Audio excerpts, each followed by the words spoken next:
Dünyanın en büyük nimeti ve bir dervişin sırrı. Osmanlı İmparatorluğu'nun en ihtişamlı dönemlerinden biri yaşanıyordu. Tahtta adaleti ve bilgeliğiyle tanınan Sultan 3. Mustafa oturuyordu. Padişah, devlet işlerinin ağırlığından ve sarayın boğucu havasından bunaldığı zamanlarda tebdili kıyafet giyerek İstanbul sokaklarında halkın arasına karışırdı. Amacı hem halkın durumunu yakından görmek hem de ruhuna şifa olacak bilge bir insanla karşılaşmaktı.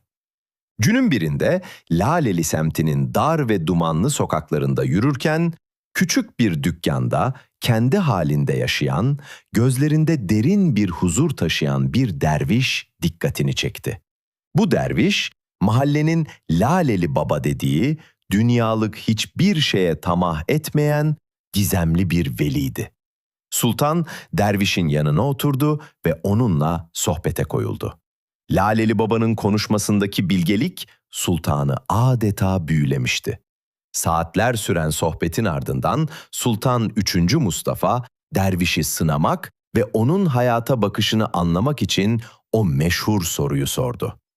"Ey derviş, söyle bana, bu dünyadaki en büyük, en yüce nimet nedir?" Laleli Baba, sultanın yüzüne derin bir şefkatle baktı, gülümsedi ve hiç duraksamadan cevap verdi.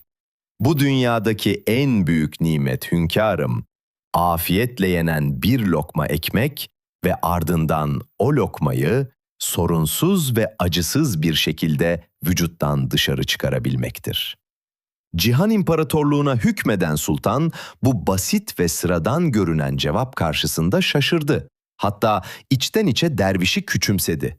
Koskoca bir devlet, altınlar, saraylar ve ordular varken en büyük nimetin bir lokma ekmek ve onun tuvalet ihtiyacı olduğunu söylemek ona göre bir dervişin sığ görüşlülüğüydü.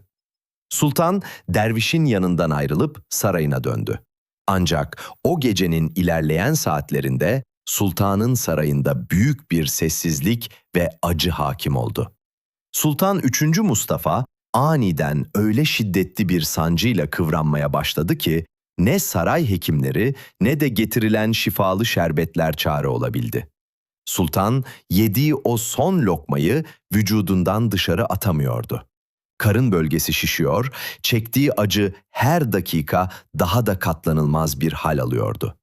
Koskoca padişah yatakta çaresizlik içinde kıvranırken aklına gündüz Laleli Baba'nın söylediği sözler geldi.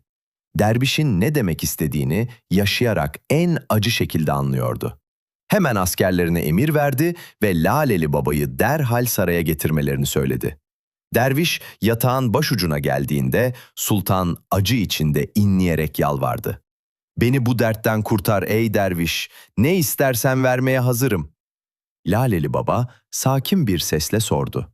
"Bu dertten kurtulmak karşılığında bana ne vereceksin hünkârım?" Sultan gözü kararmış bir halde "Mülkümün yarısını," dedi. Derviş başını salladı ama acı geçmedi.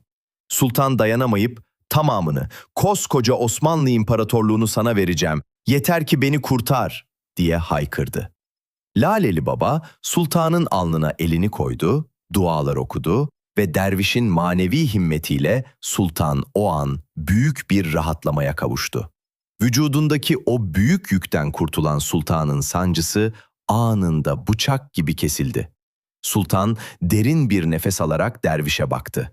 Laleli Baba ise yüzünde aynı bilge tebessümle sultanın gözlerinin içine baktı ve şöyle dedi. "Gördün mü hünkârım? Bir lokma ekmeğin ve bir parça rahatlamanın karşılığında koca bir imparatorluğu feda ettin. Demek ki neymiş? Bir krallık afiyetle çıkan tek bir lokmadan daha değerli değilmiş." Sultan Mustafa aldığı bu büyük dersle dervişin önünde eğildi ve onun adına İstanbul'un en güzel camilerinden birini inşa ettirdi.